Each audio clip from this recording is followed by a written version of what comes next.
Im Jahre 1949 entsteht ein großer Rummel um einen Mann namens Bruno Gröning, der in den Medien als Wunderheiler bekannt wird. Alles beginnt in Herford, einer kleinen Stadt in Westfalen. Immer wieder hört man von neuen, unglaublichen Heilungen. Selbst als unheilbar Diagnostizierte schwören auf seine Heilkraft. Die einen bezeichnen ihn als Messias, andere als Scharlatan. Schon nach kurzer Zeit meldet sich die Ärzteschaft, die diesem Phänomen mehr als skeptisch gegenübersteht. Gröning erhält daraufhin Heilverbot in ganz Nordrhein-Westfalen. Er zieht sich nach Bayern zurück, um dem Trubel zu entfliehen. Doch er wird von den Medien wieder aufgespürt.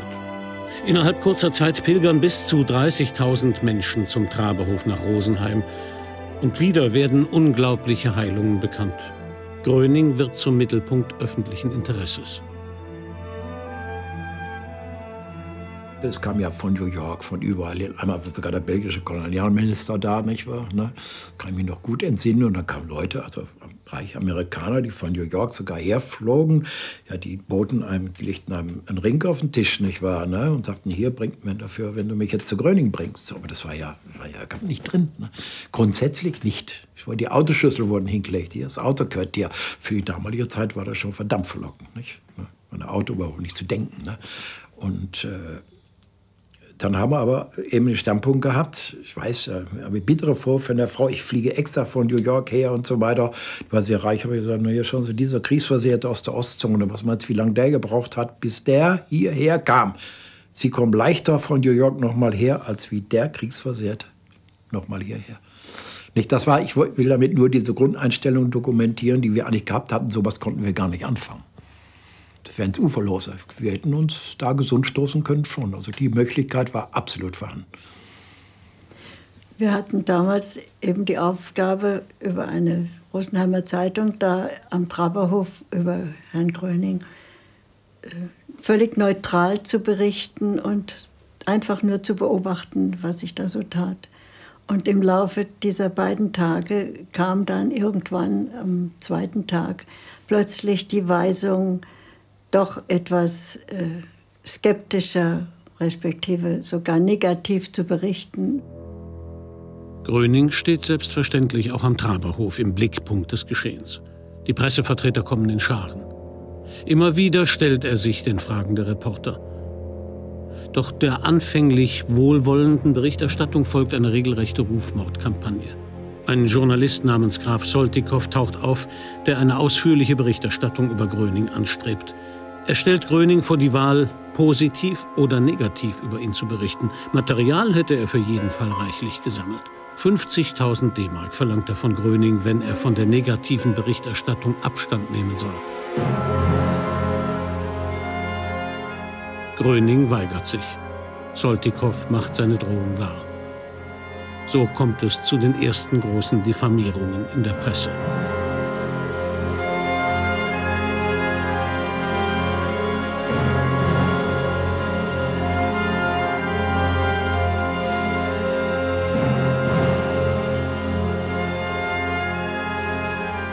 Auch die Ärzteschaft regt sich wieder. Der Präsident der Bayerischen Landesärztekammer, Senator Dr. Weiler, lässt ein Flugblatt gegen Gröning veröffentlichen. Er schreibt: Obwohl ich keine Gelegenheit hatte, eine Heilung durch Herrn Gröning zu beobachten und daher in dieser Hinsicht auf die Presseberichte angewiesen bin, glaube ich mir dennoch ein Urteil über das Wesen der dabei sich abspielenden Vorgänge erlauben zu dürfen. Hundertfältig hatte ich in den letzten Jahren des Ersten Weltkrieges Gelegenheit, gleichartige scheinbare Wunderheilungen zu vollziehen. Heilungen von seelisch bedingten Störungen werden vielmehr auch von Ärzten in zahllosen Fällen erreicht, allerdings ohne dass davon viel Aufhebens gemacht und die Öffentlichkeit in Alarmzustand versetzt wird. Wie die Ärzte dorthin gekommen sind auf den Balkon, das kann ich nicht sagen. Ich weiß nur, dass der Gröning mit Abstand von den Ärzten war und hat zu seinen Leuten runter und hat denen eben gesagt, sie werden schon Hilfe kriegen oder so ähnlich. Und dann auf einmal hatte einer von den 6 Ärzten hatte ein Mikrofon. Sonst hatte niemand ein Mikrofon, aber der hatte ein Mikrofon. Und der hat dann eben, ist vorne an den Balkonrand gegangen und hat eben zu den Leuten runter gesagt, was wollt ihr denn mit dem Scharlatan? Also der hat sich fürchterlich ausgelassen über den Gröning und sowas gehört verboten. Vielleicht haben sie auch gedacht, der siedelt sich jetzt hier an und die einheimischen Ärzte, die verlieren dann ihre Praxen. Ich glaube, dass das Wirtschaftliche auch dahinter stand, wenn es auch nicht zur Sprache kam. Aber ich glaube schon, dass das auch dahinter stand. Die Kleinen, die um ihre Existenz fürchten mussten, dass da jemand geheilt wird, den er jahrelang in seiner Praxis hat und Geld bekommt, ist ganz klar, dass die ihn hassen mussten. Aus dieser Tatsache ist das geboren worden. Das Gros der Ärzte war natürlich nicht glücklich bei dem Gedanken, so kann man es auch ausdrücken, dass es jetzt jemand geben soll, der bloß jemand anschaut und sagt, du bist geheilt. Die haben dann gesagt, der entweder spinnt er oder er ist ein Lügner. Er hat weder gesponnen noch gelogen. Er war sich seiner Sendung bewusst. Die durfte ihm niemand nehmen. Er hat aufgezeigt, dass es möglich ist, geistig zu heilen. Das schließt alle anderen Heilungsmöglichkeiten nicht aus. Homöopathie, Akupunktur und was immer noch heute existiert an Heilungsmöglichkeiten, die können alle bleiben. Aber der Gröning sagte doch immer, Gott ist der Heiler. Auch der mittlerweile fertiggestellte Kinofilm über Gröning wird von der Ärzteschaft aufs Schärfste angegriffen. Er löst einen regelrechten Proteststurm aus. Verschiedene Persönlichkeiten des öffentlichen Gesundheitswesens, darunter wieder Dr. Weiler, zeichnen dafür verantwortlich. Als Begründung des Einspruchs wird angeführt, dass von einem jeden Gröning-Film schwere gesundheitliche Schädigungen und Störungen der öffentlichen Ordnung zu befürchten seien. Dr. P. Lambrecht stellte bereits zu ähnlichen Vorgängen in Herford fest: Es ist nicht verwunderlich, dass die Ärzteschaft gegen ein Phänomen Sturm läuft. Das war zu allen Zeiten so. Wäre Christus heute da, so würde man ihm sein Handeln ebenso verbieten wie vor 2000 Jahren. Man würde von ihm verlangen, seine Befähigung als Heilpraktiker unter Beweis zu stellen. Die Ärzte sind alle dieselben geblieben und haben nichts gelernt. Es ist nur wieder der Konkurrenzneid. Vor allem wird Gröning der Vorwurf der Massensuggestion gemacht. Berichte von Fernheilungen sprechen allerdings dagegen. Er forderte die Leute anwesend auch auf, an einen Angehörigen zu denken, wenn er selbst keine Gebrechen oder keine Krankheiten hätte. Und das hat mich veranlasst, an meinen Vater zu denken, der also seit dem 18. Lebensjahr, und zu diesem Zeitpunkt war er 49, immer Magengeschwüre hatte. Bei jedem Essen, vor dem Essen, nach dem Essen Medizin schlucken musste, um überhaupt zu existieren. Und das war natürlich für mich ein Anlass, an ihn zu denken. Und nach etwa 2 Tagen habe ich einen Brief von meiner Mutter bekommen, worin sie mir schilderte, dass Vater von der Arbeit heimkam. Ich weiß nicht, war das Nachmittag um 3 oder Abend um 5 oder 6, ich weiß nicht, den Zeitpunkt weiß ich nicht. Und da musste er sich übergeben. Es kam eine grün-gelbe Flüssigkeit. Meine Mutter hat das natürlich dann auf die Galle geschoben, das ist klar. Nicht? Also am gleichen Tag, wo ich am Traberhof war, ist das geschehen. Und von diesem Tage an hatte mein Vater keine Magengeschwüre mehr. Null. Ich muss auch noch dazu sagen, er glaubte genauso wenig wie ich an Gröning. Da machen wir es mal nicht so. Und er hat das auch nachher nicht geglaubt, dass es durch mein Dabeisein bei Gröning war. Das hat er auch nachher nicht akzeptiert. Aber er konnte sich natürlich selber nicht erklären, warum das dann passiert ist. Nicht? Aber jedenfalls waren seine Magengeschwüre fort. Er hat also alles essen können und auch keine Medizin mehr gebraucht. Und das hat, wie ich feststellen konnte, mein Vater wurde, Moment einmal, 86 Jahre alt. Und da habe ich festgestellt, das hat er auch bis zum 86. Lebensjahr nicht mehr gehabt. Also er hatte keinerlei Magengeschwüre mehr. War vorbei. Er konnte alles essen, konnte alles trinken. Beeindruckt hat mich eigentlich das erst nachher. Solange ich dort stand, solange er sprach, hat mich das eigentlich null beeindruckt, um es ganz ehrlich zu sagen. Nur als ich die Wirkungen sah, bei den Rollstuhlfahrern, bei den blinden Jungen, und dann nachher, ein paar Tage später, war mein Vater, da war ich natürlich ganz anderer Meinung, das ist logisch. Nicht? Dann muss man seine Meinung ändern. Vorher habe ich das, naja, also ich will das gar nicht so formulieren, als was ich das angeschaut habe. Nicht? Denn die Tatsachen überzeugen das. Das andere, ich bin also keiner, der so schnellgläubig ist, aber so. Ich muss zuerst so Verschiedenes sehen. Auch am Traberhof erreichen Gröning wieder unzählige Briefe. Die Bitten um Hilfe und Heilung reißen nicht ab. Unter anderem wendet sich Katharina Gohr an ihn. Und dann haben wir zu Hause einmal gesagt, mein Gott, wäre das nichts für meinen Onkel.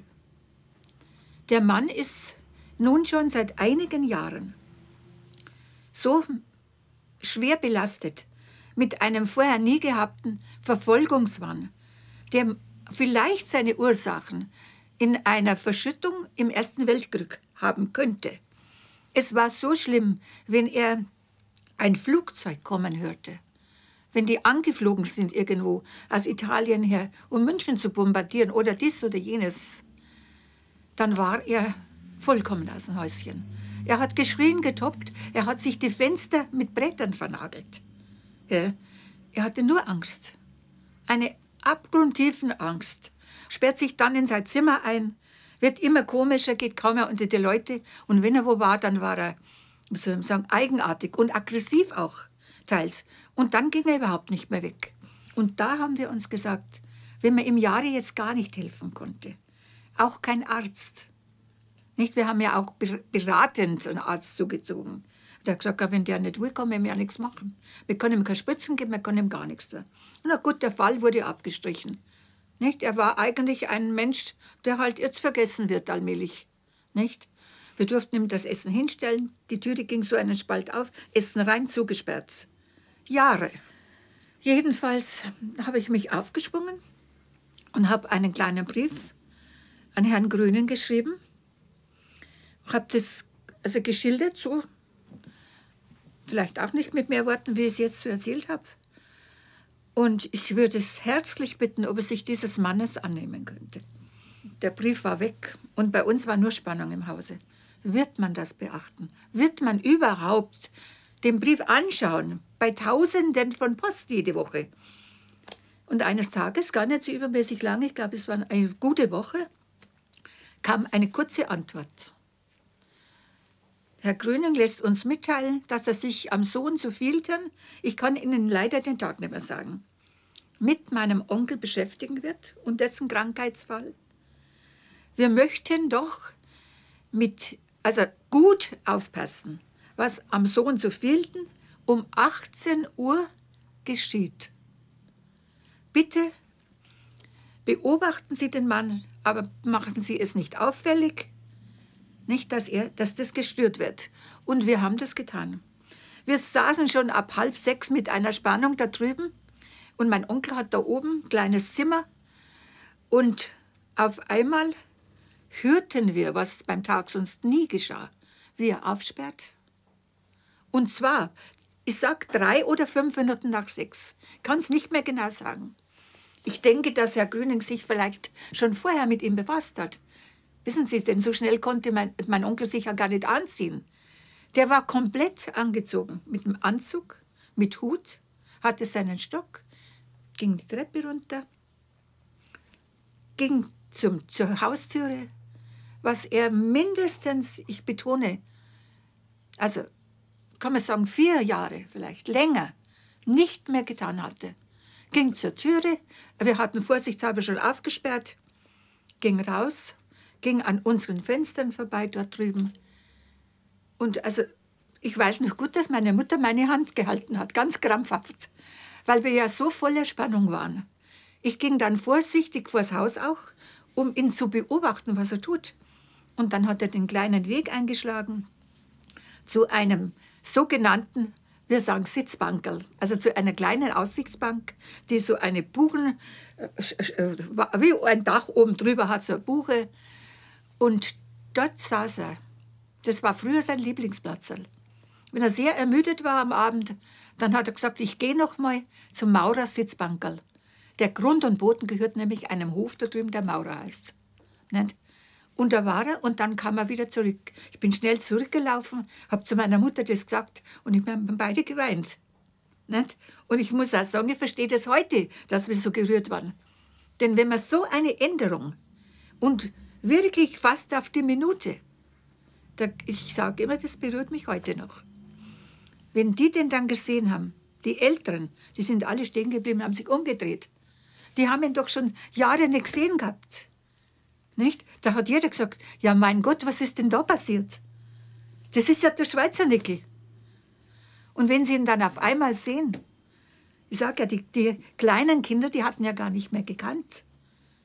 Die haben gesagt, ja, wer ist denn das? Wer ist denn das? Für uns war es wie ein Wunder.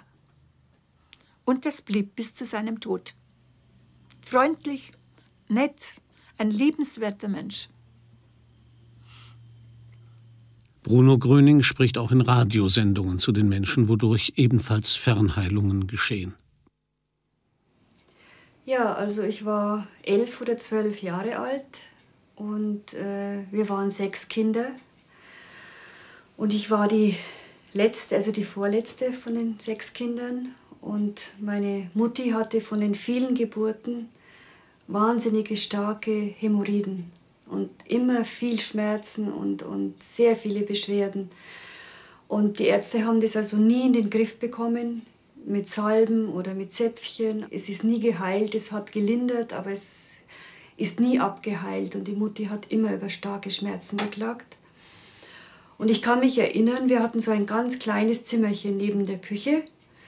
Und ich saß auf der Couch und habe irgendein Buch, glaube ich, gelesen. Und die Mutti saß auf so einem kleinen Tischchen unter dem Volksempfänger. So ein ganz alter Volksempfänger hatten meine Eltern. Und ich habe nur so mit dem halben Ohr gehört, dass ein Bruno Gröning im Radio sprach. Und die Mutti horchte ganz aufmerksam und ganz gebannt zu. Und ich habe mal aufgeschaut und habe die Mutti angeschaut.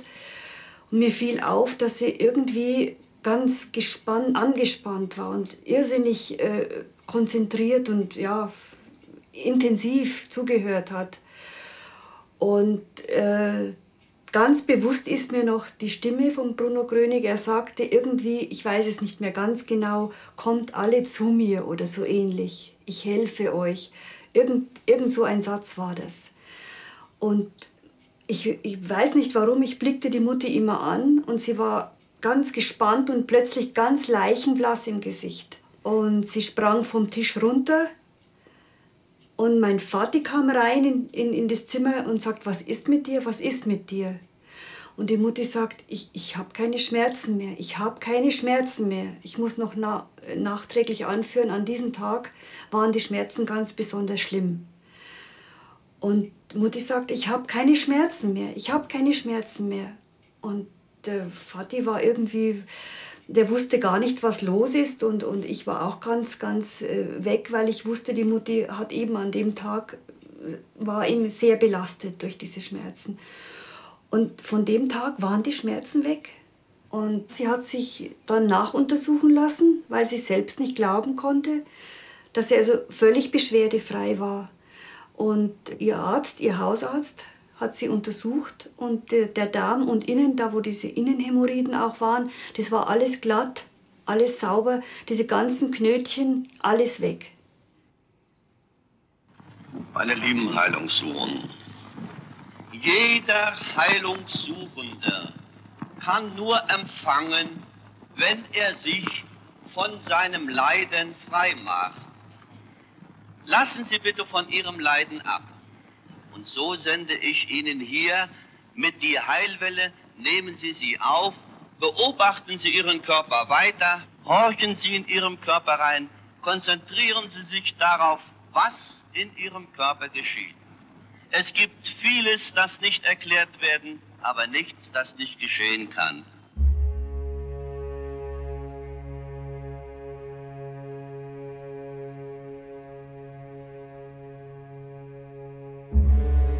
Aufgrund der scharfen Angriffe der Ärzteschaft verändert sich auch die positive Haltung des bayerischen Ministeriums.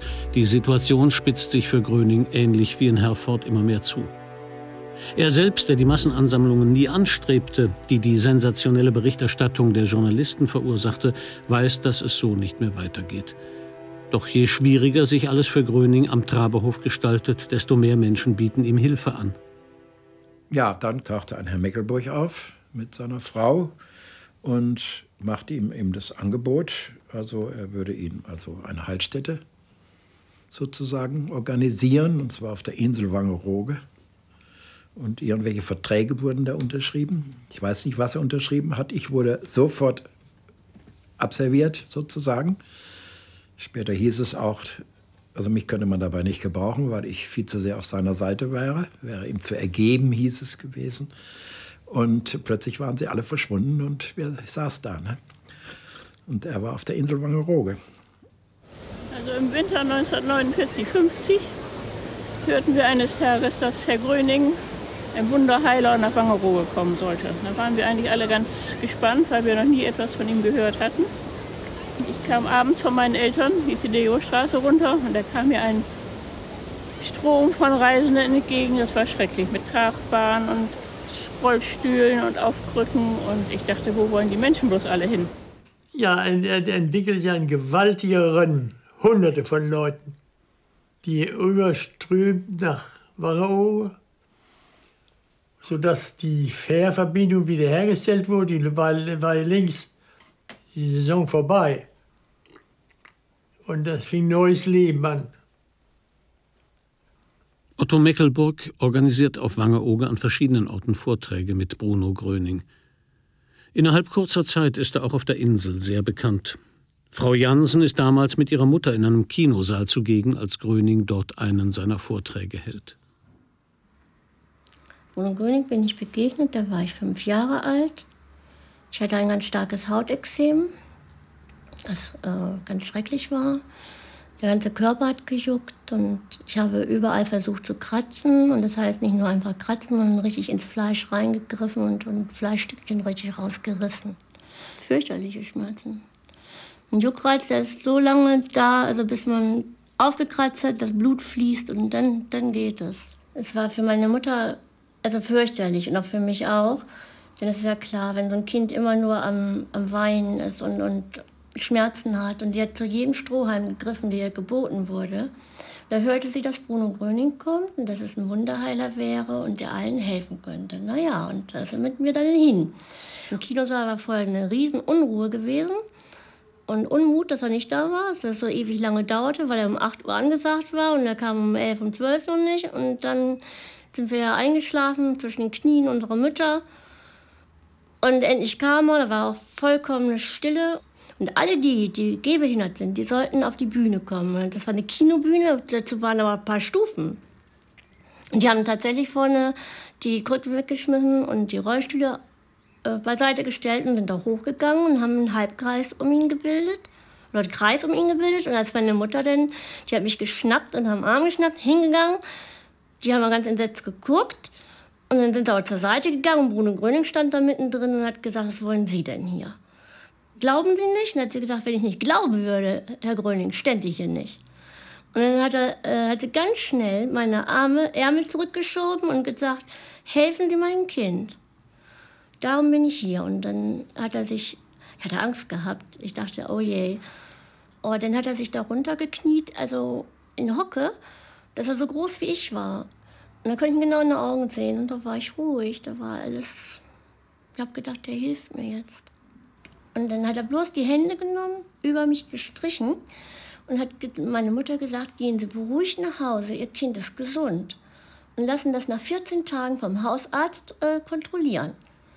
Und wir sind nach Hause gegangen und ich habe zum ersten Mal die Nacht durchgeschlafen. Und dann nachmittags, weil ich noch bis nachmittags geschlafen habe, ohne überhaupt meine Arme zu bewegen, zu kratzen. Ja, nach 14 Tagen ist meine Mutter mit mir zum Hausarzt hin und der konnte es bestätigen, es war weg. Es war wirklich weg. Ja, die Narben habe ich hier am Arm. So sieht das aus. Und da habe ich dann so vor Bruno Gröning gestanden als kleines Kind. Und da kann man sehen an diesen weißen Flächen, wie groß überhaupt diese Narben waren. Ne? Tja, nichts hat geholfen, bis eben wir da hingegangen sind zu Bruno Gröning. Ja, und seit dieser Heilung ist gar nichts mehr. Es ist weg. Ich erlebte, das war in Wangerooge, dass da ein Lehrer ankam, ging ganz mühselig mit einem Spazierstock. Und der kam auf Gröning zu. Und Gröning sprach irgendwas zu ihm, nahm seinen Handstock. Und was mich eben damals in Erstaunen versetzte, er streckte seinen einen Arm aus mit dem rechten und zerschlug den Stock auf seinem Arm. Und sagte zu dem Lehrer, den brauchen Sie nicht mehr.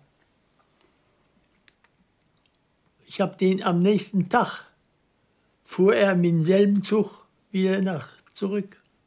Ich glaube, der fuhr nach Aurich, ich weiß nicht. Und 2 Waggons weiter sah ich plötzlich den Lehrer sitzen. Ich ging natürlich auf ihn zu, sagte, Freund, wie geht's Ihnen denn jetzt? Prima, sagte er. Alles weg. Der konnte prima gehen, keine Rückenschmerzen, alles großartig. Ja, das, was mein Schwiegervater, der Chefarzt eines Krankenhauses hier war, der sagte immer, es gibt Dinge zwischen Himmel und Erde, die können auch wir Ärzte nicht erklären. Ist schon so.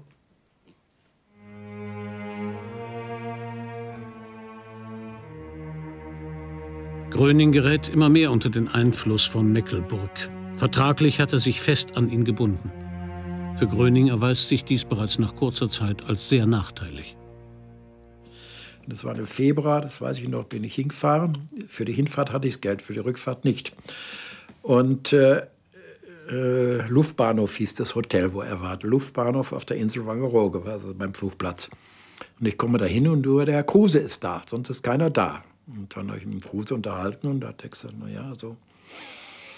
Er guckt da auch nicht durch, wie das läuft. Und ich sage, ja, wo ist er? Ich muss ihn sprechen, ich muss den Bruno sprechen. Ja, sagt er, der ist da am Land, da Carolinensiel, da irgendwo. Und da ist der Meckelburg mit ihm hingefahren und dann mal die Heilung. Mhm. Dann stellte sich heraus, dass der Herr Meckelburg überall Gelder vorauskassiert hatte, und zwar höhere Summen, mit dem Versprechen, Bruno kommt. Dass er Betrüger war, habe ich natürlich nicht gleich erkannt. Er gab äußerlich ja einen normalen Eindruck eigentlich her. Ein etwas süffisantes Gesicht vielleicht, hinterher gesagt. Aber ich sagte schon, er hat zum Beispiel den Bruder meiner Frau auch um Tausende betrogen. Die hat er angepumpt und nichts zurückgezahlt. Bis ich herausstellte, dass er eben Betrüger war. Da darf ich vielleicht noch mal auf die Situation, allgemeine Situation zu dieser Zeit eingehen. Und ich habe damals auch ein Protokoll angefertigt, wo einige Vorgänge festgehalten wurden. Und zwar laut Aussagen eines Gastwirts dort am Bahnhof Carolinensiel waren auch dort erpresserische Methoden von diesem Manager bekannt. Mir wurde ein Windmühlenbesitzer genannt, der mir dann persönlich bestätigte, dass dieser Mann von ihm einen Betrag von ca. 500 D-Mark verlangt habe, wofür er zur Behandlung bei Herrn Gröning zugelassen werden sollte. Er habe sich bereit erklärt, 200 D-Mark zu zahlen, sei aber von ihm zurückgewiesen worden mit der nochmaligen Forderung von 500. Er habe daraufhin den Vorgang bei der Kriminalpolizei in Wittmund zu Protokoll gegeben und dort habe bereits ein ganzes Aktenstück mit Protokollen ähnlicher Art vorgelegen. Außerdem sei ihm ein Fall bekannt, wo dieser Mann für einen Besuch von Herrn Gröning 2000 Mark verlangt habe. Außerdem sollten folgende Äußerungen getan worden sein dort. Gröning ist mein bestes Pferd im Stall. 1,5 Millionen habe ich einmal besessen. Das Dreifache werde ich jetzt wiederbekommen. Gröning spurt, wie ich will. Wenn nicht, dann eben mit Gewalt. Kuhlmann setzt sich zu viel für Gröning ein und ist ihm zu ergeben. Ich traf dann Bruno Gröning mit seiner ganzen Begleitung, auch seinem Manager, an diesen Bahnhof Carolinensiel, bevor sie aufs Schiff gingen. Und sobald ich also in Sicht kam, wurde er sofort von mir isoliert. Er ging nur kurz an mir vorbei und sagte, holen Sie mich hier raus. Und dann war er weg und für mich nicht mehr zugänglich. Meckelburg, gegen den inzwischen diverse Anzeigen vorliegen, zieht sich mit Gröning nach Mittenwald zurück. Dort will er eine Heilstätte errichten. Ich hatte eine gute Freundin, das war die Maria Laffenthaler. Und die erzählte mir, was sie erlebt hatte. Sie hat 3 Wochen Bruno Gröning aufgesucht und im Mittenwald endlich gefunden. Stand vor dem Haus und der Herr Meckelburg hat ihr geöffnet und sagte, Herr Gröning ist nicht hier. Er ist nicht da. Sie soll wieder gehen. Und übrigens, sagt er, müssten Sie mindestens 300 Mark bezahlen, wenn Sie zu ihm vorwollen. Und sagte, ich habe kein Geld. Aber ich warte hier, bis Herr Gröning kommt. Und ließ sich das nicht nehmen und wartete im Flur. Das war dem Herrn Meckelburg nicht recht. Nach 5 Minuten öffnet sich oben die Türe. Herr Gröning kam herunter zu ihr und sagte, kommen Sie doch zu mir. Und sie durfte 3 Stunden bei ihm sein, hat Wunderbares erlebt und auch Hilfen bekommen, ohne was zu zahlen. Und sie hat mir gegenüber des Öfteren erwähnt, was hat Bruno Gröning für Menschen um sich, die für ihre Tasche Geld verlangen. Wo sie genau jetzt wusste, dass Herr Gröning davon überhaupt nichts bekommen hätte. Nur der Meckelburg für seine Tasche gearbeitet hätte. Und das hat sie so empört. Die zwielichtigen Geschäfte von Otto Meckelburg schaden dem Ruf Bruno Grönings auch in der Öffentlichkeit.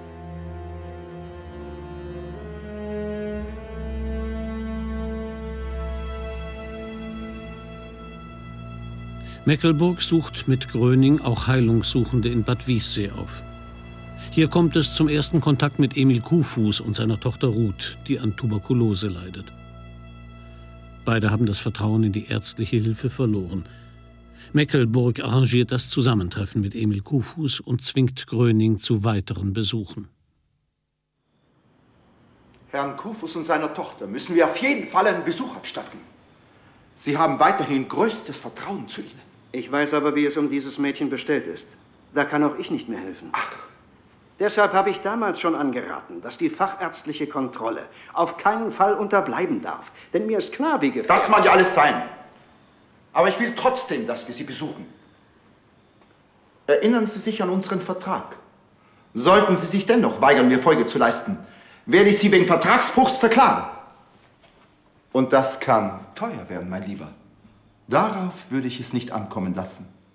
Ich garantiere Ihnen, bei Vertragsverletzung werde ich eine hohe Summe einklagen. Ich denke, wir haben uns verstanden.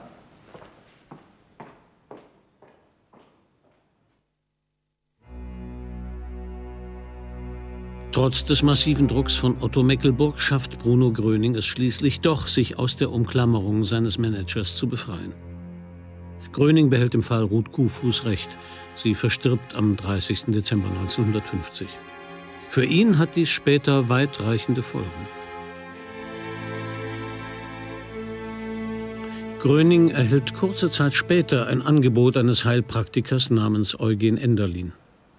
Er stellt ihm seine Praxis zur Verfügung, damit Gröning hier unter medizinischer Kontrolle Glaubensvorträge abhalten kann. Bereits zur Traberhofzeit hatte Enderlin Patienten zu Gröning geschickt. Er schreibt in einem Zeitungsartikel über seine Beobachtungen: Ich habe im vergangenen Jahr einigen meiner Patienten, denen durch die bis dahin bekannten Heilmethoden nach menschlichem Ermessen keine Hilfe mehr zuteil werden konnte, selbst den Rat gegeben, eine Begegnung mit Bruno Gröning zu suchen. Die Patienten begaben sich zum Traberhof und sind in meiner Behandlung verblieben. So konnte ich durch Nachuntersuchungen in meiner Praxis feststellen, dass die Einwirkung Bruno Grönings ihnen Heilung bzw. Besserung ihres Gesundheitszustandes gebracht hatte. Enderlin war schon ein älterer Herr. Und dort gestaltete sich das so, das war auch damit diese Massenaufläufe und damit das irgendwie an eine geregelte Bahn kam und auch juristisch nicht so angreifbar mehr war, wurden diese Patienten bei Herrn Enderlin voruntersucht von einer Ärztin, die damals auch tätig war dort. Und der Enderlin hat immer eine kurze Ansprache gehalten und erklärt, also um was es geht. Es war so, dass ich sehr skeptisch war und in Wirklichkeit überhaupt nicht glauben konnte, was man über ihn in den Zeitschriften und Zeitungen berichtete. Und ich wollte ehrlich gesagt auf den ganzen Schwindel draufkommen. Und saß nun da und der Herr Enderlin, der hat den Einführungsvortrag gehalten und hat eben berichtet über Bruno Gröning. Wer er ist, was er alles kann, was er für Fähigkeiten hat, was er erlebt hat durch ihn. Und das war sehr interessant. Und dann auf einmal sagte er, beobachten Sie Ihren Körper jetzt. Und denken Sie aber nicht an die Krankheit, denken Sie an was Schönes, an etwas, was Ihnen Freude macht. Oder beten Sie. Und dabei dachte ich dann an ein Erlebnis, das ich am Vortag hatte. Ich habe den Sonnenaufgang am Wörthersee erlebt bei der Bahnfahrt. Und wie ich das Bild so vor mir hatte, und den Gedanken hatte, ach, du hast doch eine schöne Heimat, fuhr in meine großen Zehen eine Kraft hinein und das kribbelte hoch bis zum Kopf hinauf und ich bekam Kopfschmerzen. Schmerzen hier, in der Leber, hier, in der Gegend und ein Kribbel bis zu den Fingerspitzen heraus. Gerade an diesen Stellen der Schmerz, wo die Krankheit drinnen war bei mir. Und der Enderlin erklärte das dann, dass das wohl der Heilstrom ist. Und wir sollen das weiter beobachten. Und dass die Krankheit etwas von Unguten kommt und gar nicht zum Menschen gehört. Und dass dieser Heilstrom das dann bei den Kopf, bei den Händen und Füßen abstößt. Als Herr Gröning kam, waren diese Schmerzen plötzlich dreimal so stark. Und als er dann sagte, gib den Kopf, Händen und Füßen hinaus, wie soll das gehen? Ich hatte durch 15 Jahre chronische Stirnhirnkatarrh. Und die Vereiterung war verkrustet und verhärtet und fortgeschritten. Und die Ärzte sagen, da gibt es nichts mehr. Sie gehen ihrer Verblödung entgegen. Und die zweite unheilbare Krankheit war ein Leberschaden, den ich mir in Jugoslawien im Kriegseinsatz zugezogen habe im Krieg. Und zwar hatte ich Gelbsucht, konnte nicht behandelt werden, nicht Diät leben. Und nach Jahren ging ich wieder zum Arzt, sagte, wie lange muss ich noch Diät leben? Ich bin ja schon am Ende meiner Kräfte. Und dann sagte der Arzt, ihr ganzes Leben, ihre Leberzellen sind kaputt gegangen und die wachsen nicht mehr nach. Und da konnte ich mir auch nicht vorstellen, dass das bei den Händen und Füßen hinausgehen soll. Und das dritte Unheilbar war Unterzucker in einem Ausmaß, Schwindelanfälle.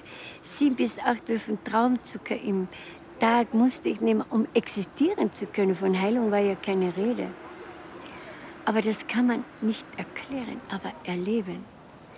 Und ich habe es so erlebt, dass nach dem Vortrag die Schmerzen auf einmal abgefallen sind. Und auf einmal hatte ich das Gefühl, ich bin ein Zentnerlast leichter. So ein herrliches, leichtes Gefühl und ein Glücksgefühl zog ein. Und ich hatte das Gefühl, das kann nur die Gesundheit sein. Und ich ging dann zu Bruno Gröning hin in einer solchen Begeisterung und Dankbarkeit und schüttelte ihm die Hände und sagte, Herr Gröning, ich habe das Gefühl, ich bin ganz gesund. Ich danke Ihnen. Und er schaute mich so an und durch ging der Blick durch den ganzen Körper und sagte, Sie fühlen es nicht nur, Sie sind es auch. Sie sind gesund, aber danken Sie nicht mir. Danke Sie Gott, er hat das getan. Das konnte ich überhaupt nicht verstehen. Und am nächsten Tag brauchte ich keine Tabletten mehr nehmen. Es kam kein Schwindelgefühl, was für mich unerklärlich war. Ich konnte den ärgsten Diätfehler machen. Ich bekam keine Schmerzen mehr. Und da wollte ich wissen, wie das geht. Der Herr Gröning ist ja auch nur ein Mensch, wie wir alle. Und was hat er gesagt? Danke Sie Gott, er hat das getan. Und in dem Augenblick wusste ich, es gibt einen Herrgott. Ich bin gesund geblieben und damit war mein ganzes Leben umgedreht. Grete Häusler wird aus Dankbarkeit eine enge Mitarbeiterin Grönings. Einen Rückfall in die alten Beschwerden gibt es auch hier nicht.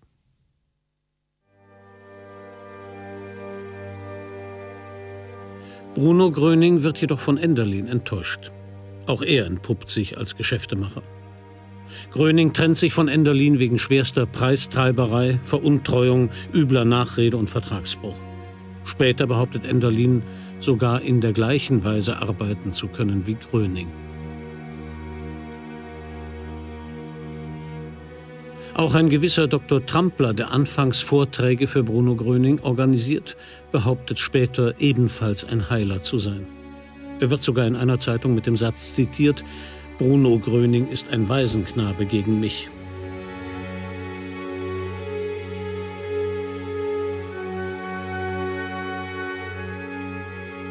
Wieso gerät Gröning immer wieder an die falschen Leute? Warum durchschaut er ihre wahre Gesinnung nicht? Ist er einfach nur zu gutgläubig oder besitzt er keine Menschenkenntnis? Unterwegs sagte ich zu Herrn Gröning, ich wünsche Ihnen eines in Zukunft, dass Sie keine Feinde mehr haben und dass Sie ungestört wirken können, dass niemand gegen Sie ist. Und da schaute er mich so liebevoll an und sagte, ganz falsch. Ich denke, was habe ich denn jetzt falsch gesagt? Und sagte, das muss ja so sein. Ich lasse ganz bestimmte Menschen an mich herankommen und lasse ganz an mich herankommen. Und die anderen Leute würden es dir nicht glauben, wenn ich das vorhersagen würde, dass er ein Dieb ist, ein Lügner und ein Betrüger. Und deshalb muss ich diesen Menschen die Gelegenheit geben, zu lügen, zu betrügen und zu stehlen. Aber ich sage ihm, das soll man nicht tun. Das darf der Mensch nicht tun. Und dann, wenn es soweit ist, dass er nicht umkehrt, irgendwann, dann stelle ich ihn. Da einige Menschen in Grönings Umgebung offensichtlich aus Profitgier handeln, stellt sich die Frage, ob er selbst ebenfalls finanzielle Interessen verfolgt. Also diese Vorwürfe haben wir oft über uns ergehen lassen müssen. Und ich kann das nur zu sagen, dass er überhaupt keinen Bezug zu Geschäften hatte. Und außerdem das auch immer abgelehnt hatte. Er besaß ja überhaupt kein Geld. Und er brauchte auch oft den Ausdruck, Geld ist der Teufel. Nicht wahr? Also er hatte eine ablehnende Haltung dem Geld gegenüber. Und uns war es auch strengstens verboten, Geld anzunehmen, auch nicht für ihn. Was man ihm da so andichtete, dass er auch Honorare nicht verachtete, ging meines Erachtens zu weit. Denn er hat eigentlich nie Geld genommen, nicht wahr? So, das war mehr seine Umgebung, die darauf achtete. Und schade, dass man das manches ihm dann anlastete, was also gar nicht den Tatsachen entsprach. er war selbst sehr bescheiden, genügsam. Und da erlebte ich was Interessantes. Dann hat er plötzlich uns gezeigt, wie viel Geld er hat. Da hat er herumgekraust, ein bisschen so. Dann hat er 37 Pfennig auf den Tisch gelegt. Das war seine Habe. Ich habe auch nie gesehen, dass er je ein Geld angenommen hat. Eben Geld war für ihn unwichtig, was für die meisten Menschen ja das Wichtigste im Leben ist. Das war für ihn unwichtig. Die einfachen Lebensgesetze, die waren für ihn maßgebend. Er war ein ganz einfacher, bescheidener Mensch. Ganz anspruchslos für sich persönlich. Ich kenne ihn eigentlich immer nur gleich gekleidet. Ein Polohemd, eine graue Hose, das war die Sommerkleidung. Im Winter war da noch ein graues Jackett darüber, wenn es kalte Jahreszeit war. Aber das war eigentlich immer das Gleiche. Und vor allen Dingen, da er ja dann auch hier gelebt hat bei mir, habe ich ja auch festgestellt, wie bescheiden er mit Essen und Trinken war. Denn er hat mir mal erzählt, überall, wo er auftaucht, da meinen die Menschen, sie müssen ihm dann nur so ein großmächtiges Menü vorsetzen. Und das liebt er überhaupt nicht. Als ich den gesehen habe, wie der angezogen war, der kann gar keine Geschäfte gemacht haben, weil irgendwann würde der sich auch mal für sein Geld was anderes zum Anziehen kaufen, denn der kam nämlich nicht gerade vornehm daher. Das waren also immer so alte Lumpen. Ich sage jetzt alte Lumpen, obwohl das vielleicht keine Lumpen waren, aber der hat überhaupt keinen Wert gelegt auf Äußerlichkeiten und nie, also der macht überhaupt keinen Eindruck, dass er irgendwo was Materielles an sich hatte. Ich finde, das war für mich irgendwo, waren lauter ideelle Einstellungen, die der hatte. Ich habe aber den Eindruck, dass er nie damit, also nie ein Mann war, der das von sich aus das Bedürfnis hatte, die Leute an sich zu ziehen und die Leute vielleicht auch um Kasse zu bitten oder nur wohlhabende Patienten um sich zu versammeln, also sie zu sortieren, wen nehme ich und wen nehme ich nicht. Das alles, er wollte den Menschen helfen. Ich habe nie den Eindruck von ihm gehabt, dass er auf Geld überhaupt Wert legt. Das hat doch in meiner Gegenwart nie eine Rolle gespielt. Ob jemand reich war oder arm. Ich war ja auch nur arm.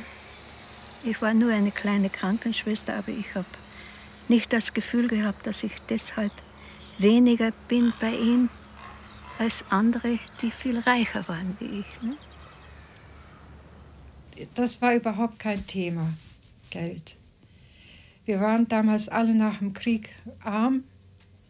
Und ich weiß noch, in dem Vortrag sagte Bruno Gröning noch, wie ich damals dahin hörte, wenn Sie 2 Mäntel haben oder 2 Hemden zu den Männern, wenn Sie 2 Hemden haben und es kommt ein armer Mensch zu Ihnen und bittet Sie um eins, dann geben Sie ihm eins ab.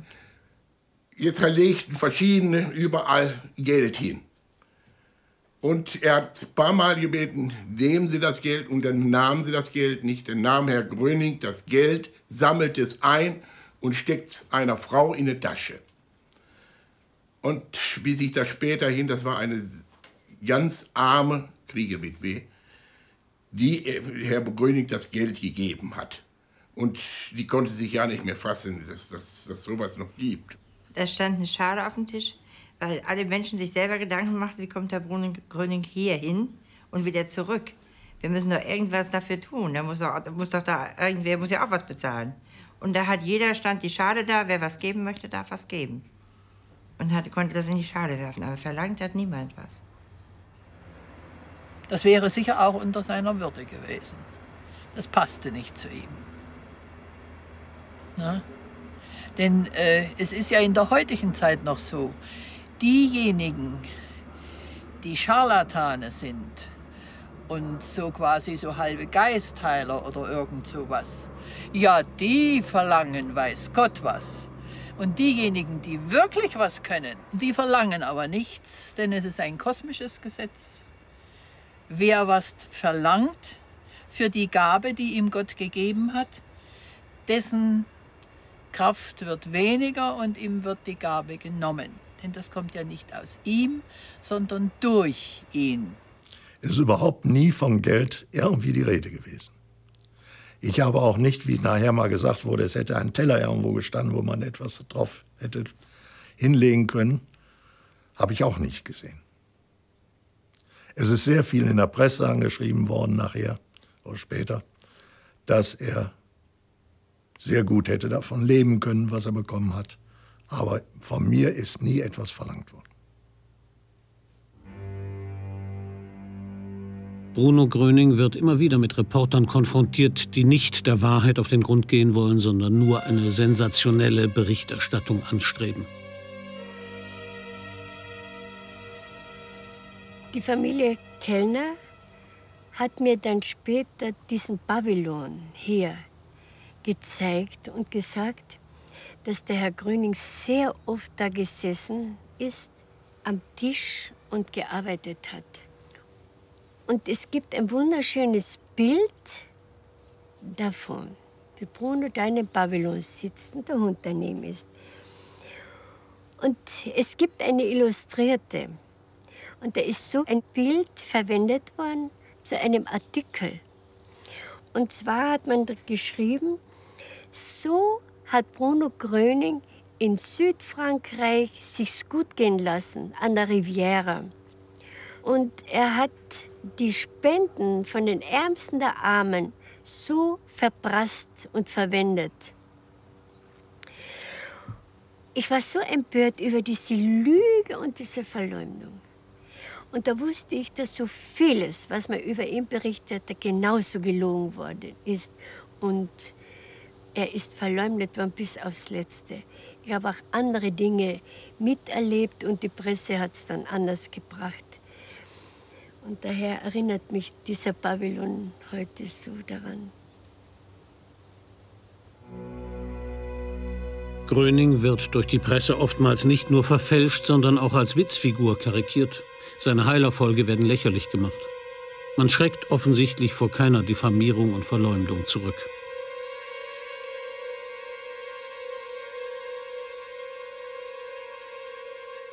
Wie er mir von seinen Kämpfen erzählte mit der Presse, mit der Ärztekammer und so weiter. Da hat man mich versucht, für immer zum Schweigen zu bringen oder so ähnlich. Ich weiß nicht mehr, wie er es sagte. Und sehen Sie hier oben, da war an der Wand waren Hefter, ungefähr 10 an der Zahl. Und wies er drauf und sagte, sehen Sie, hier sind überall schlechte Kritiken über mich drin. Aber das stört mich nicht. Das stört mich nicht, nur es ist traurig. Da schaute er so ein bisschen melancholisch. Herr Behrlein hatte 10 Jahre lang starke Depressionen, musste oftmals sogar Valium einnehmen. Außerdem plagte ihn ein nervöses Magenleiden. Er vertrug kaum ein Nahrungsmittel und litt an schweren Schlafstörungen. Bei einem Vortrag Bruno Grönings erhielt er eine Spontanheilung. Mein Mann war sehr interessiert, was über Bruno Gröning geschrieben wurde, hat er alles immer gekauft und gelesen. Auch ich habe ja noch Zeitungen immer wieder gebracht von der Welt am Sonnabend nach Hause. Und dann stand auf einmal in der Presse ganz negativ über Bruno Gröning. Das wäre alles nur Suggestion, die Menschen würden wieder krank werden. Das ist alles gar nicht wahr, also dass die Menschen gesund davon werden. Und mein Mann, der hatte schon jetzt diese Heilung und hat aber so einen Schreck bekommen. Du liebe Zeit, hat er gedacht, da werde ich ja wohl auch wieder krank werden. Es hat ihm so einen tiefen Schreck eingejagt, dieser Bericht. Und es war wirklich so, dass er auf einmal wieder die alten Beschwerden bekam. Gröning sagt dazu: Diesen billigen Journalisten, die nichts unversucht lassen, Geld zu verdienen, denen ist es gleich, ob der Kranke gesund wird oder ob der Gesunde seine Gesundheit behält oder nicht. Die Hauptsache, er verdient.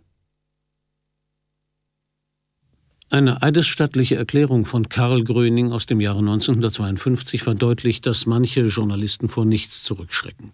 Er schreibt: Da ich mich schon seit längerer Zeit in einer wirtschaftlichen Notlage befand, wurde ich durch einen Journalisten, einen gewissen Karl Hohmann, angehalten, meine schriftlichen Darlegungen gegen meinen Bruder zu veröffentlichen. Es wurde mir gesagt, dass ich mit einer Veröffentlichung im negativen Sinne unter der Schlagzeile Bruder gegen Bruder viel Geld verdienen könnte. Herr Hohmann stellte mir dabei in Aussicht, dass für mich in diesem Zusammenhang gut 50.000 D-Mark zu verdienen seien. Er riet mir, vor keiner Unwahrheit zurückzuschrecken, um der Presse möglichst sensationellen Stoff zu liefern.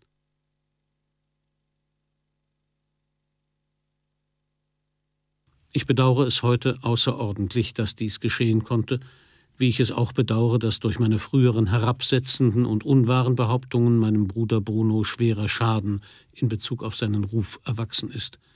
Ich nehme hiermit alle unwahren Anschuldigungen gegen meinen Bruder Bruno zurück. Darf ich noch etwas nachschenken? Ja, bitte. Das dauert ja wieder. Wir haben doch bestimmt vor einer halben Stunde bestellt. Was soll's? Heute haben wir ja mal richtig Zeit. Zum Wohl. Zum Wohl. Zum Wohl. Hör mal, Fritz, hast du schon gehört, dass man deinem Gröning den Prozess macht? Was heißt hier meinem Gröning? Ich war einfach nur beeindruckt. Und bist auf einen Scharlatan reingefallen. Wer hätte das auch gedacht? Eigentlich wirkte er doch recht sympathisch. Na, wenigstens kommt der ganze Schwindel jetzt raus. Ich habe doch von Anfang an gesagt, dass der nur Geschäfte macht. Na ja, man kann sich ja mal irren. Ich weiß nicht. Vielleicht tut man dem Mann auch Unrecht. Noch ist doch nichts bewiesen. In spätestens 2 bis 3 Monaten sitzt er hinter Schloss und Riegel. So einer kommt nicht weit.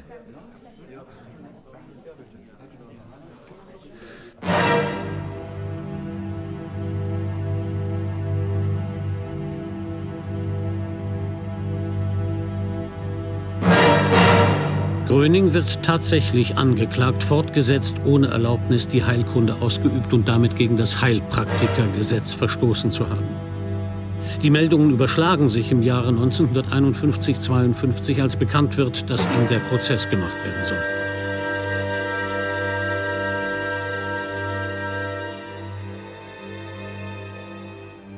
Bruno Gröning wendet sich an den Rechtsanwalt Dr. Reuß, der ihn im Prozess verteidigen soll. In dieser Zeit wird gleichzeitig ein Obergutachten erstellt. Man hält es dabei nicht für nötig, Gröning persönlich zu befragen und stützt sich ausschließlich auf Presseartikel und auf das verleumderische Dokument Karl Grönings. Man kommt zu folgendem Urteil. Man könnte Gröning als eine triebhafte, in großen Bereichen infantile Persönlichkeit von unterdurchschnittlicher Begabung bezeichnen.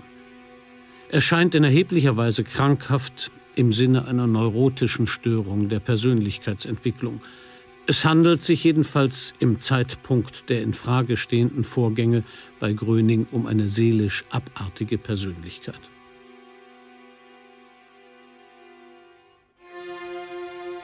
Gröning muss sich in München zum ersten Mal wegen unerlaubter Ausübung der Heilkunde vor Gericht verantworten. Er wird sowohl in erster als auch am 19. März 1952 in zweiter Instanz freigesprochen.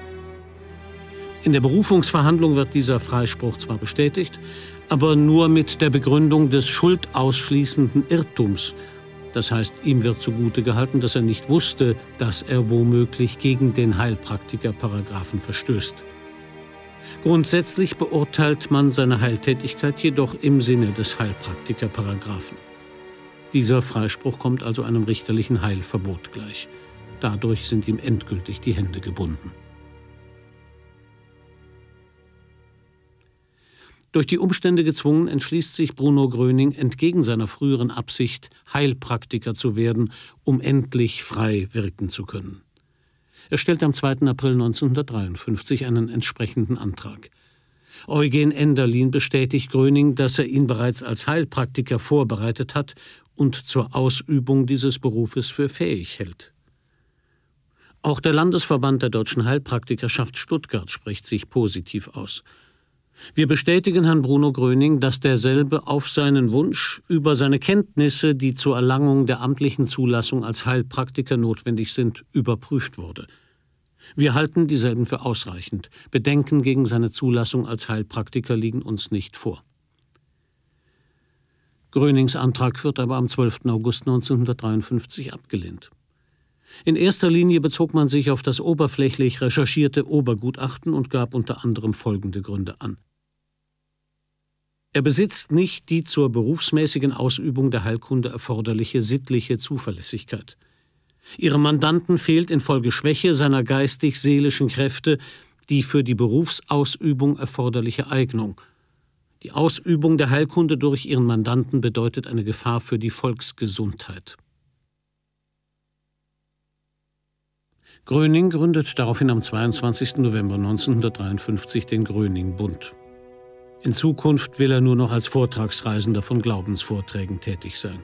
Vor allem strebt er einen geordneten Rahmen an und erhofft sich einen gewissen Schutz durch den Bund.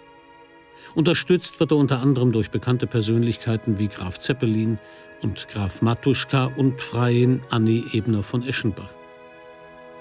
Er hat sich bei vielen Menschen großen Respekt verschafft. Aus Dankbarkeit will man ihm in seiner schwierigen Situation helfen.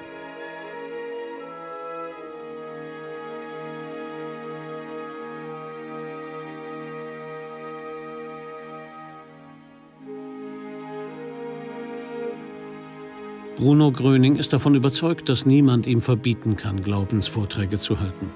Er bezieht sich unter anderem auf die freie Meinungsäußerung. Er glaubt, endlich einen Weg gefunden zu haben, der gesetzlich unanfechtbar ist.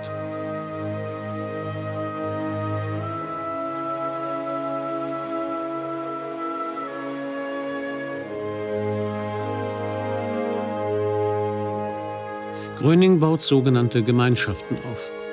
Er spricht nun meist im kleineren Rahmen zu den Menschen. Es ist ihm ein Anliegen, den Hilfe- und Heilungssuchenden eine Möglichkeit zu bieten, sich von seiner Lehre überzeugen zu können. Meist stehen ihm dabei private Räumlichkeiten zur Verfügung. Schon bald gibt es in ganz Deutschland regelmäßige Zusammenkünfte. Dabei trifft auch Frau Tiede aus Schleswig auf Gröning und wird von schweren Angstzuständen geheilt. Sie erlebt auch andere Heilungen mit. Dann sind wir in einen großen Saal reingegangen. Ich weiß nicht, wie viele Menschen drin waren, 200, 250 kann ich nicht mehr sagen. Jedenfalls, der Saal war knüppeldicke voll. Und Bruno Gröning kam und hielt einen Vortrag. Zum Schluss, ziemlich zum Schluss, bevor er anfing zu sprechen, wurde noch ein Mensch reingetragen. Und er wurde hinten im Saal hingelegt. Er konnte alleine nicht gehen. Und ich weiß nicht, wie lange der Vortrag sich hingezogen hat, so 1,5 bis 2 Stunden. Und dann ging im Anschluss Bruno Gröning so durch den Saal, durch die Reihen und fragte mal hier und da jemanden, wie ist es mit Ihnen, wie fühlen Sie sich und wie geht es Ihnen hier? Und unter anderem zeigte er dann auf mich. Ich saß ganz an der Ecke, so ein bisschen hoch an der Wand und sag, und Sie? Und da sage ich habe schon mal eine ungesicherte Stromleitung angefasst und habe so einen Schlag gekriegt. Also so geht es immer durch meinen Körper durch. Während des Vortrags noch sagte jemand aus dem Saal, Herr Gröning, hier hinten liegt einer. Und da sagte er, ich vergesse niemanden. Und wie dieser Vortrag beendet war, da stand dieser Herr auf und ging an die Theke und verlangte einen Schnaps. Die aufsehenerregende Heilung von Thies Paasch wird durch einen Erfolgsbericht schriftlich festgehalten. Um diese Berichte bemüht sich der Gröning-Bund, um die Heilungen zu dokumentieren. Naja, da in dem Ort kannte man diesen Herrn ja. Denn es gibt ja Leute, die sagen, ach, das ist nur so Mache gewesen. Aber man kannte ja diesen Herrn. Und plötzlich steht er jetzt auf und läuft. Ich weiß doch nicht, wie lange der gelähmt gewesen ist. Es war ein älterer Herr. Und können Sie sich vorstellen, also alle waren vollkommen aus dem Häuschen, wie sowas angehen kann.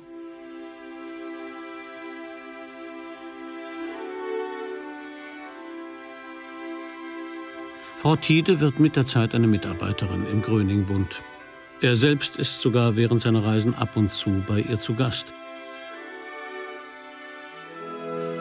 Unermüdlich ist Gröning unterwegs und hält seine Glaubensvorträge. Er sagt, trotz aller Widerstände wird es mir auch weiterhin Gebot sein, meinen Freunden und ihren noch leidenden Mitmenschen zu helfen. Ich bin nicht menschenhörig, sondern gotthörig. Es gibt für mich kein menschliches Gesetz, das mir derartiges verbieten kann. Für mich gibt es nur ein Gesetz, und das ist das Göttliche. Während einer Gemeinschaftsstunde lernt Adolf Groth Bruno Gröning kennen. Er hatte Magenkrebs und war von den Ärzten aufgegeben. Der Krieg, der hat uns gestempelt. Der Krieg hat uns kaputt gemacht. Das war das Ganze seelisch kaputt. Wir waren noch keine normalen Menschen im Krieg. Wir waren noch Hyänen. Als normaler Mensch können Sie auch keiner schießen. Nicht? Und da mussten wir entweder durch. Das ist doch nicht mehr normal. Nicht? Unser Leben hing ja am Strohhalm. Und dann sucht man nach etwas. Genauso, wenn man an der Front ist. Man sucht nach einem Strohhalm, wo man sich an festhalten kann. Nicht? Jeden Moment kann das auch sein. Nicht? Das ist schlimm, wenn man so was erlebt. Nicht? Und da ist kein Wunder, dass wir krank wurden, dass wir seelisch kaputt. Ich stand doch mit einem Bein im Grab. So krank war ich. Nicht wahr? Hilfe! Ich konnte nicht mehr essen und nicht. Und wie ich später erfahren habe, mein Hausarzt, der hat gesagt, ich hätte Leberkrebs, hier Magenkrebs.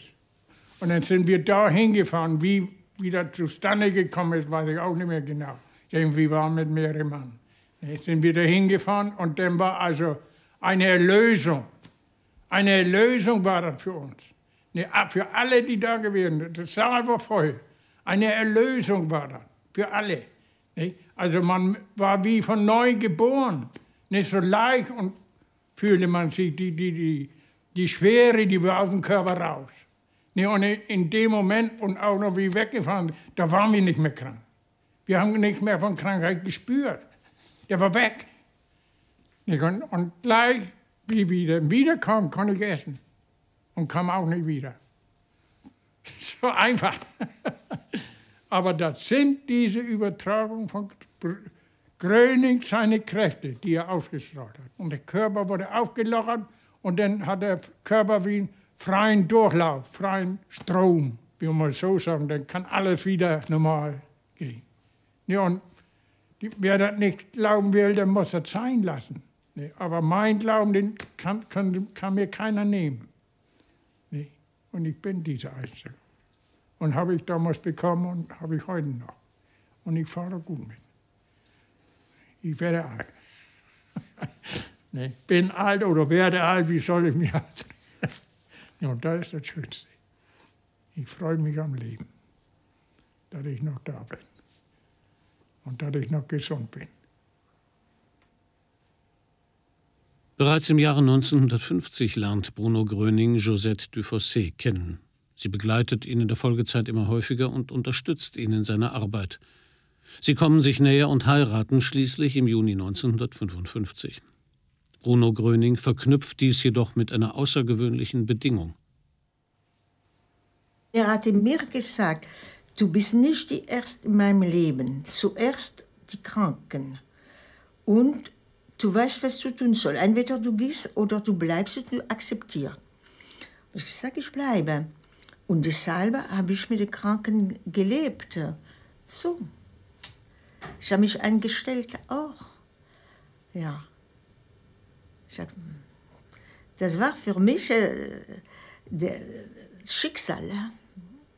Ja. Und wir waren sehr viel unterwegs. Und sehr oft abends hatte er Bekannte oder Freunde, eine ganze Zirkel von Freunden. Die Leute wollten bei ihm bleiben, weil sie haben gespürt, bei ihm es ist eine Änderung im Körper und eine Besserung. Und deshalb immer wollte sie bei ihm sein.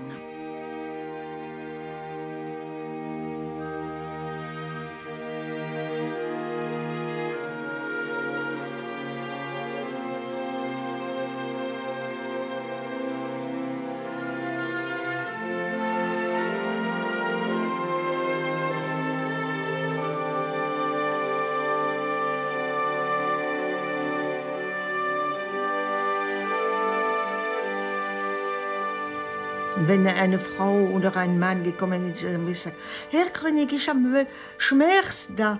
Da hat sich gedreht und hat gesagt, wo haben Sie Schmerz? Ich habe keinen mehr. So war es. Und er war weg. Und sie war schon so Also, das ist so oft passiert. Herr Gröning, helfen Sie mir, mein Rücken ist hinten, wie alle anderen. Nein, aber ich habe plötzlich aufgehört. War weg. Und er hat aber nicht gefragt, wer sind Sie, woher kommen Sie und waren Sie so und so. Nix. Er hat den Rücken gedreht, weg war. Und ich immer hinterhin.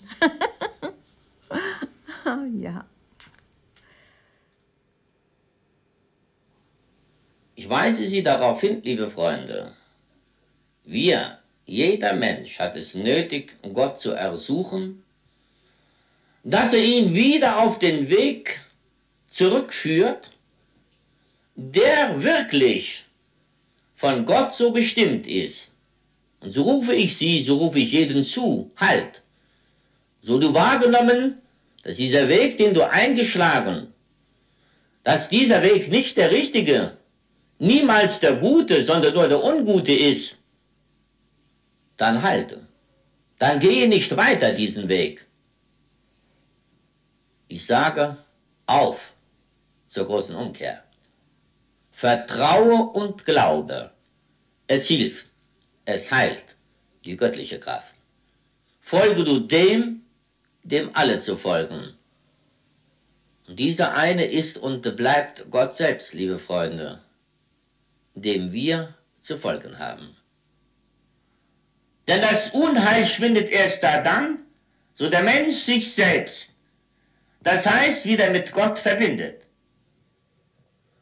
Glauben Sie an das Gute. Glauben Sie an das Göttliche. Glauben Sie an Gott. Schenken Sie Ihren Körper wirkliche Beachtung. Lösen Sie sich von allem Bösen. Nehmen Sie die gute göttliche Kraft in sich auf. So werden Sie nicht was, sondern das wahrnehmen, dass das Böse aus Ihrem Körper schwindet. Liebe das Leben, Gott. Gott ist überall. Geld ist Macht. Gesundheit ist Allmacht. Was bei ihm kam aus seinem Herzen. Und das war keineswegs oft als dumm zu bezeichnen, sondern manchmal geradezu als weise. Er konnte also fundamentale Dinge mit einfachen Worten, ich betone immer wieder mit einfachen Worten, bringen, sodass sie jeder verstehen konnte. Und das war auch das, was wichtig war. Und dann war eine Schale nach unten gekehrt, irgendwo gestanden, ich glaube auf dem Tisch. Und die nahm er, kehrte sie nach oben, dass die Öffnung nach oben zeigt und sagte, so müsst ihr euch einstellen, nicht umgekehrt. Nur wenn man sich öffnet, kann etwas eingelassen werden, kann man empfangen. Sonst ist es nicht möglich. Das habe ich also bei Frau Tichtel erlebt. Er war sehr für Symbolik. Es war an ihm aber alles einfach, verstehen Sie? Das war seine Größe, seine Einfachheit war seine Größe. Obgleich er sich dessen bewusst oder nicht bewusst war, er war es einfach. Und das ist das Schöne an ihm gewesen. Er hat nie geprahlt oder so. Nein, habe ich nicht gehört. Er war, wenn man sagt, niedrigen Standes, nach außen her gesehen. Aber Jesus war auch nur ein Zimmermann. Was will man denn immer? Das ist kein Gradmesser für eine Persönlichkeit. Ich will für die Menschen nur ein Wegweiser sein, indem ich den Menschen den richtigen Weg zeige, den Weg zum Herrgott. Ich will Menschen wieder zum Glauben zurückführen. Ich frage keinen Menschen nach Religion und Nation. Mensch ist Mensch. Da gibt es keinen Unterschied.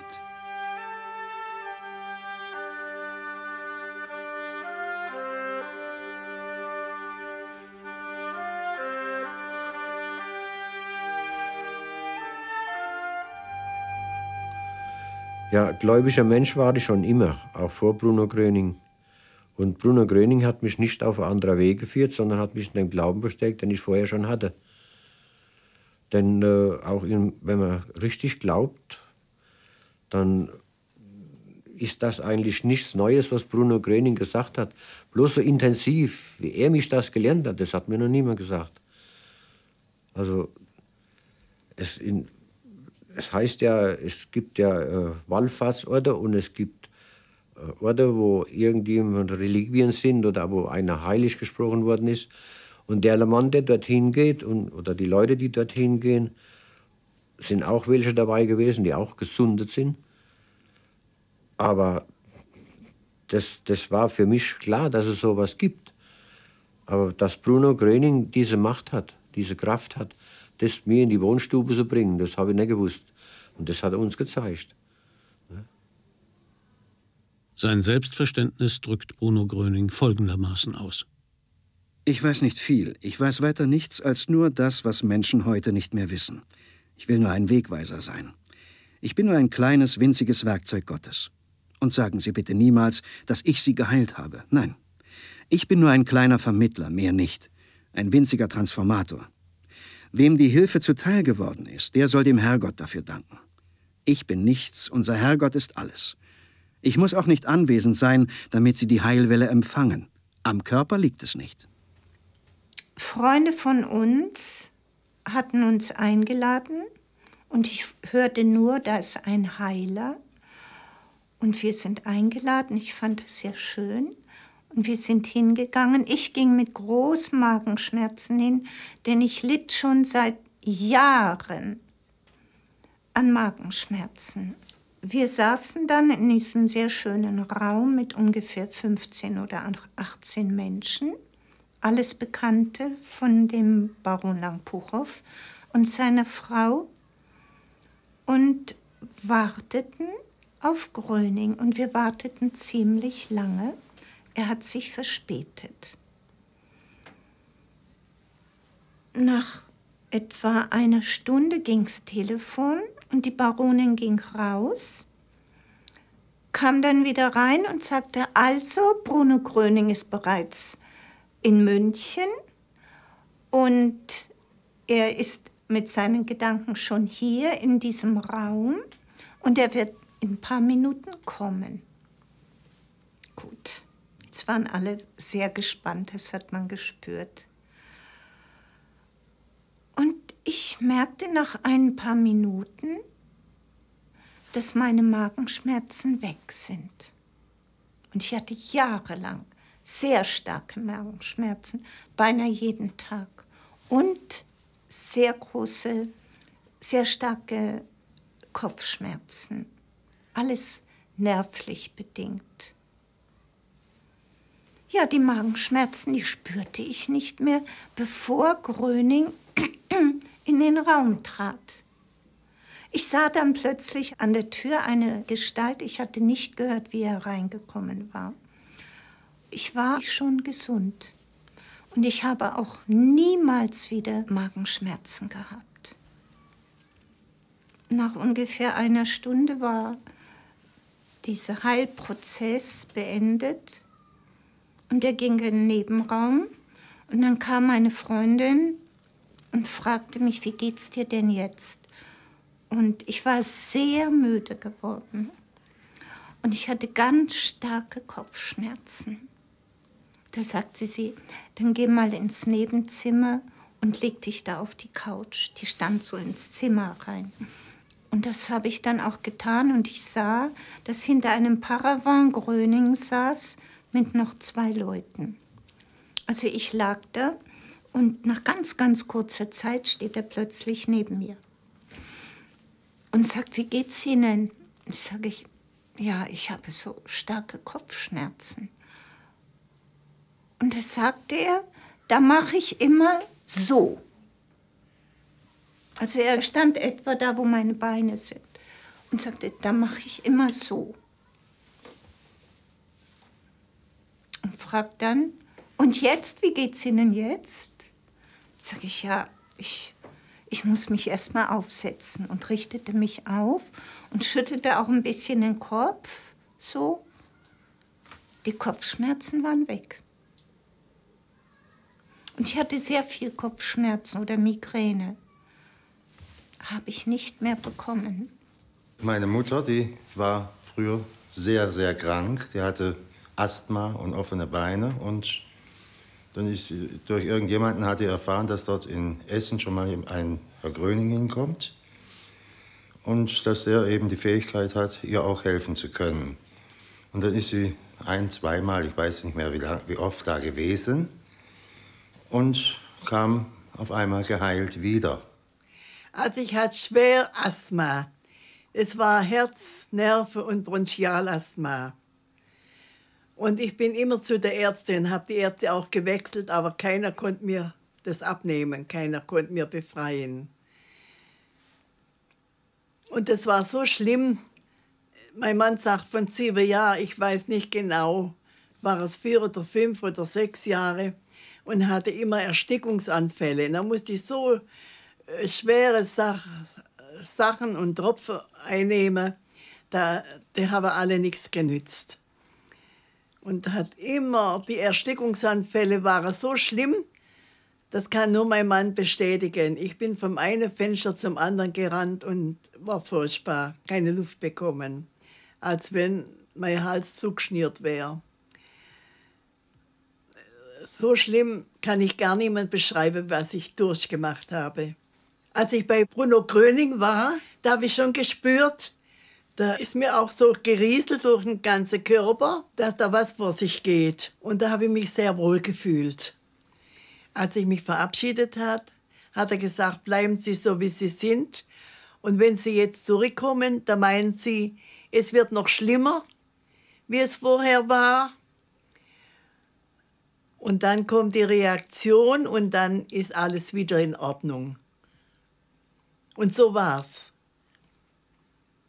Ich war zu Hause und habe mich in meinen breiten Ledersessel gesetzt, wo vorher auch, und konnte nicht schlafen. Da kamen so Schmerzen, dass ich geschrien habe zu meinem Mann, jetzt wird's noch schlimmer. Und dann war's aus. Auf einmal war's aus. Und seither bin ich gesund gewesen, die ganzen Jahre, die vielen Jahre. Von Asthma nichts mehr gespürt. Der Heilungsbericht von Frau Willemsen wird ebenfalls schriftlich festgehalten. Sie bezeugt eidesstattlich, was sie an ihrem eigenen Körper erlebt hat.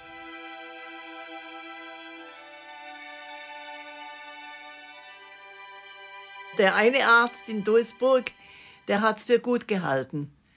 Der hat gesagt, es ist menschenunmöglich, dass sie noch mal gesund worden wäre. Und das habe ich dem Herrn Gröning zu verdanken und unserem Herrgott, hat er gesagt. Ähnlich wie Frau Willemsen erleben viele Menschen wie in der Homöopathie vor der Heilung eine Erstverschlimmerung. Bruno Gröning erklärt diesen Vorgang wie folgt. Wenn Sie mal hier und dort Schmerzen bekommen, so fürchten Sie nichts, denn das sind Regelungsschmerzen.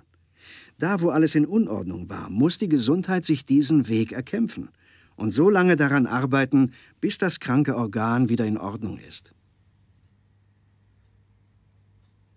Als ich zum ersten Mal zu Bruno Gröning kam, da setzten wir uns gleich in der letzten Reihe, weil ich irgendwie Angst vor ihm hatte, so irgendwie so ein Wunderheiler oder sonst was. Ne? Ich habe ihn auch so richtig gar nicht angeschaut, weil ich dachte, die Augen, die hypnotisiert dich oder sonst was. Ne? Und dann, als ich mich da hingesetzt hatte, dann sagte er allgemein, wir möchten uns ganz locker hinsetzen, nicht verkrampfen, alles locker halten und in uns kehren. Und er würde dann sehen und mitfühlen, was wir für Probleme und Anliegen hätten. Und dann habe ich das auch gemacht, habe ich gedacht, wenn mir doch bloß geholfen würde, dass ich etwas abnehmen würde. Und den Gedanken habe ich dann auch ganz, wie er gesagt hat, ganz in mich gekehrt, so erlebt. So ein paar Minuten war dann ganz still. Er war auch ganz still und die anderen auch alle. Und dann, als der Abend vorbei war, von da an nahm ich tatsächlich jeden Tag, sagen wir mal, 1 Gramm ab. Und nach 2 Jahren hatte ich dann, vorher hatte ich 80 Kilo mit 17 Jahren. Und mit 19 hatte ich dann nur noch 60 Kilo. Also in 2 Jahren habe ich 40 Pfund abgenommen, ohne eine Diät, ohne weniger zu essen oder mehr zu essen. Im Gegenteil, Nach einem Jahr, als meine Mutter dann feststellte, dass ich so abgenommen hatte, da tat sie noch extra mal gute Butter und alles aufs Brot schmieren, weil sie annahm, dass ich krank war, schickte mich auch zum Arzt hin. Der Arzt meinte dann, das ist ja nur vom Vorteil, dass ich abgenommen hätte. Aber dem habe ich natürlich nicht gesagt, dass ich da so bei diesem Wunderheiler Gröning war, nicht? Aber mein inneres Gewissen sagte mir, dass der tatsächlich geholfen hat. Ne? Beim ersten Zusammensein mit Bruno Gröning war ich so neu und so skeptisch. Und das Wichtigste war mir, dass ich nicht hypnotisiert werden wollte, auch nicht suggeriert. Wenn es um geistige Kräfte geht, dann muss man ja aufpassen. Ich hatte nämlich ein Erlebnis bei einer öffentlichen Veranstaltung. Jahre vorher bin ich auf die Bühne gegangen und habe erlebt, wie man mich hypnotisiert hat. Und ich hatte lange Kopfschmerzen danach und habe mir damals geschworen, nie wieder.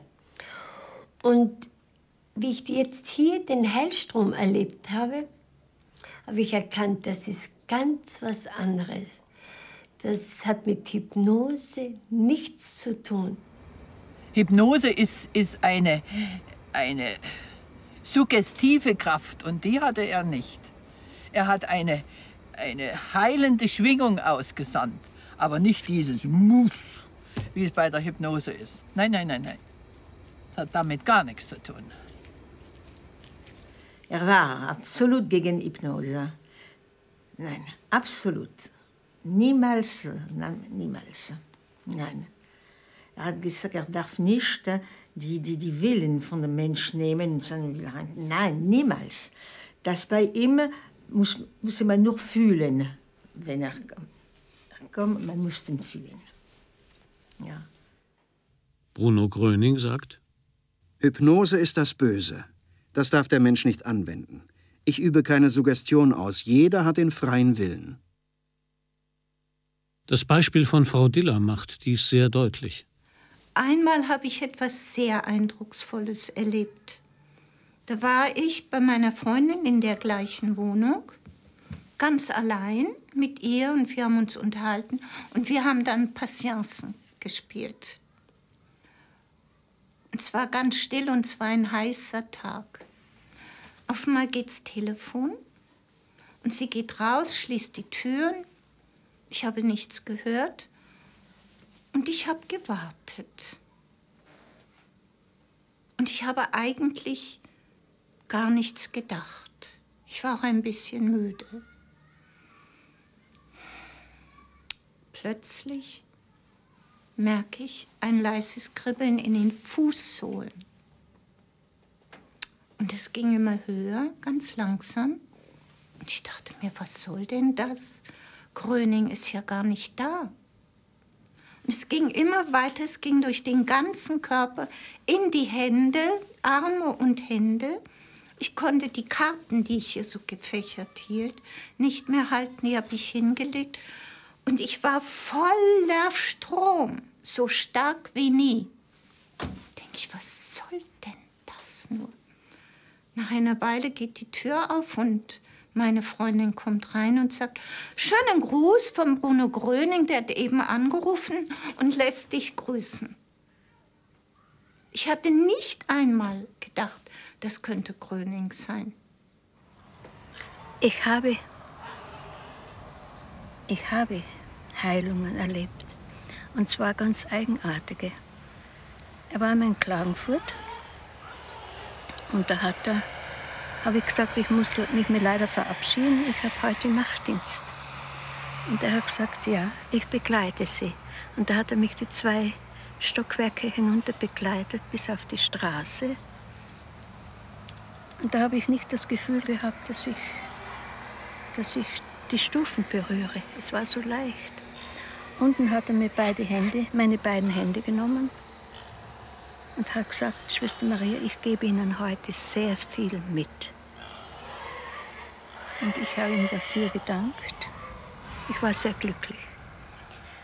Und ich bin gleich ins Krankenhaus und auf die Abteilung, wo ich den Dienst machen musste.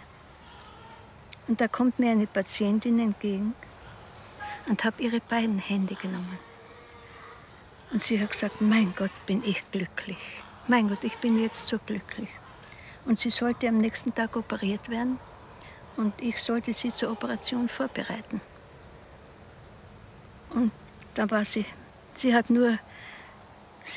immer wiederholt, ich bin so glücklich.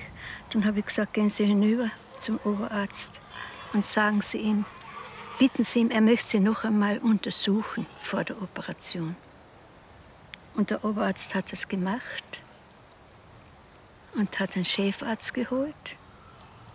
Und am nächsten Tag durfte sie gesund heimgehen.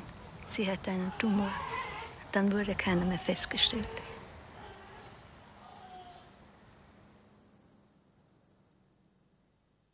Ein weiteres Zeichen dafür, dass Gröning keine Hypnose anwendet, ist seine Einwirkung auf Tiere. Ich hatte einen Pudel und der hieß Baby und der war so schwer krank und wir haben schon verschiedene Ärzte konsultiert und die haben ihn aufgegeben. Dann haben unsere Bekannten gesagt, ich soll einen Gröning anrufen, der wird helfen. Und das habe ich dann auch gemacht. Und er hat mir am Telefon gesagt, dann, Sie haben den Hörer in der linken Hand und das war auch so. Und wenn Sie den Hörer aus der Hand legen, dann streichen Sie Ihrem Hund vom Kopf bis zum Schwanz 3-mal runter und er wird gesund werden. Er wird zuerst noch viel brechen und Durchfall bekommen, sehr schwach sein. Aber er wird gesund werden, hat er gesagt. Und das ist auch eingetroffen, ne? Und er hat lang gelebt auch noch, ne? Und er hat die Stuttgarter Seuche gehabt. Damals hat es noch kein Mittel gegeben dagegen, ne? Aber der Gröning hat ihn eben geheilt. Bruno Gröning hat einen engen Bezug zu Tieren und zur gesamten Natur. Er sagt: Der Mensch ist so weit gegangen mit seiner Kunst, mit seinem Wissen und Können, dass er tatsächlich in der Lage wäre, all das Natürliche zu vernichten. Wer glaubt, sich der Natur, die der Herrgott hier so schön für uns Menschen geschaffen hat, entziehen zu können, der soll gehen, wohin er will. Da liegt der Fehler. Da liegt alles. Das ist es, was dem Menschen fehlt. Die Natur. Zurück zur Natur. Zurück zu unserem Herrgott. Zurück zum Glauben an den Herrgott und zum Glauben an das Gute im Menschen. Wir Menschen sind alle ohne unseren Herrgott gar nichts. Wir alle sind und bleiben Kinder Gottes. Der einzige Vater, den wir haben, ist und bleibt unser Herrgott.